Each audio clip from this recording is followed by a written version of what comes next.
तरुणांनी आलं पाहिजे, तरुण मुलींनी आलं पाहिजे. कारण आज जर बघितलं तर समाजामध्ये काय परिस्थिती घडते तुम्ही सगळे डोळ्यांनी पाहताय, की लहान लहान मुलं, तुम्ही पहा, पूर्वीच्या मुलांना एवढं काही ज्ञान नव्हतं. आज आपल्याला जे कळत नाही ते पहिलीच्या मुलाला, म्हणजे पहिली तरी मी जास्त बोलून गेले. पहिलीच्या मुलाला सोशल मीडियाचं, मोबाईलचं सगळं ज्ञान आहे. आपल्याला त्यात काही कळत नाही, एवढं त्याला ज्ञान आहे. पण प्रामाणिकपणे सांगेल, मोबाईल वापरा ते एक साधन म्हणून वापरा. त्याची काय चूक आहे हो? बरेच लोक मोबाईलला दोष देतात. मोबाईल आला म्हणून जग बिघडलं. काळाची गरज आहे त्या साधनाची.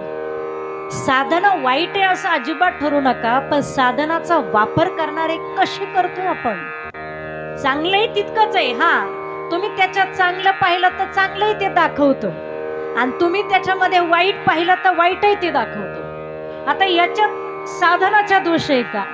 नाही, साधनाचा दोष नाहीये, साधनं वापरणाऱ्याचा दोष आहे. मग तुम्ही ते चांगलं वापरा, चांगल्या गोष्टीसाठी. हरिपाठ ऐका, त्याच्यावर काकडा ऐका, तुम्ही अभ्यासासाठी वापरा.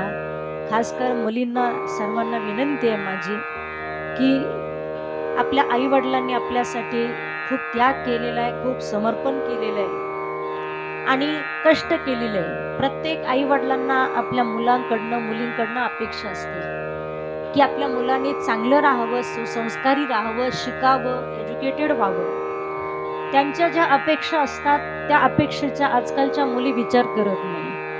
परंतु याचा कुठेतरी कारण ते वय आहे, आणि ते वय जर तुम्ही नामस्मरणामध्ये, हरिपाठामध्ये, आता इथे संस्था झालेली आहे, या संस्थेमध्ये रोज शाळा सुटल्यानंतर संध्याकाळी हरिपाठाच्या वेळेला आलात, तुम्ही बसलात, हरिपाठ ऐकला, किंवा रोज जरी हरिपाठाला आले, एक व्यसन पडतं माणसाला.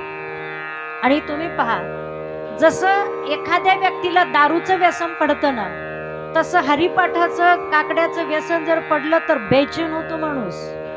हे व्यसन पाडा, आणि हे जर व्यसन लागलं तर दुसरे कुठलेच घाणेरडे विचार मनामध्ये येणार नाही. ताकद येते नामाची. आणि म्हणून असं इथं आपल्याला अधिष्ठान निर्माण झालेलं आहे. येथे भगवंताचे अधिष्ठान असे.